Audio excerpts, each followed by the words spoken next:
My name is Amanda Rich. I'm an 8th grade English Language Arts teacher at Dodge City Middle School here in Dodge City, Kansas. I have 4 classes that I teach. 2 of those classes are Tier 2 classes, so those classes are below grade level, and we just actually started this year, so it's brand new to everybody and not just me. My other 2 classes are kind of right below grade level, at grade level, or some kids are even a little above grade level. This is a whole new concept that we're starting in our school this year. We're doing it with both math and English, so I'm really interested to see the data that comes from it towards the end of the school year. On top of that, I am also the assistant athletics coordinator for my building, which means my duties include attending all types of athletic activities as well as finding people to work those athletic activities. Thankfully, football and volleyball season are over. That's kind of the busiest season I've come to find out. But now we are in wrestling and girls basketball season. I'm also part of our building leadership team, which has been crazy this year because we're in the second year of our accreditation, and I missed the first year. I wasn't in BLT last year. So my first couple meetings I was a little behind, but I find it really fascinating, the whole accreditation experience and meeting with different people from the state to be able to understand it and be able to help get our school reaccredited for this next year, in the next 3 years though. The person that probably influenced me the most in my educational life and in my profession, I'll go with that. About 5 years ago, I was a para at actually our other middle school, and the teacher that I was working under, she was phenomenal. She really got with those students and just had a way with them that I had never experienced when I was a student. So I really appreciated the way that she taught and the connections and the really the communication that she had with the students. And so after I actually left becoming a para, I was a juvenile probation officer for 4 years, and then I came back into teaching, got my education degree, and now here I am. This is my actual first full year, but the second year that I have been there because last year I was student teaching, and then the second semester I was teaching. When it comes to my personality results, my very first one was extroversion, which I'm not surprised about. I'm pretty high strung.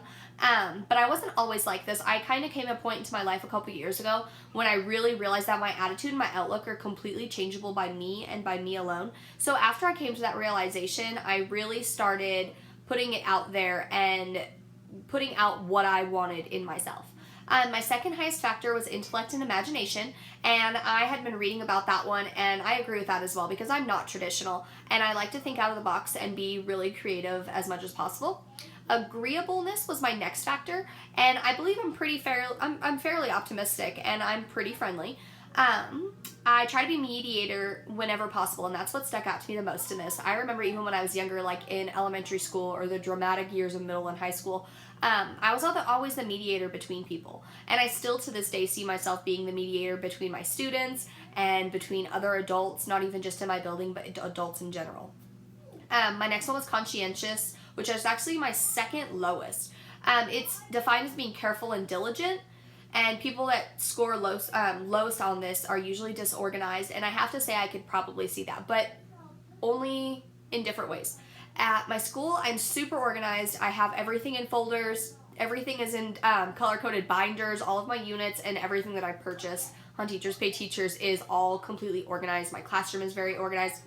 But I am so busy during the school year. We have multiple sorts my kids are in. My husband is head coach of a few things at my school. So I'm never home. So when messes are made at my house, I don't necessarily clean them until Sunday. After Sunday though, like my house is immaculate and back to being completely organized. Emotional stability was my lowest, which doesn't surprise me. I'm probably always stressed out.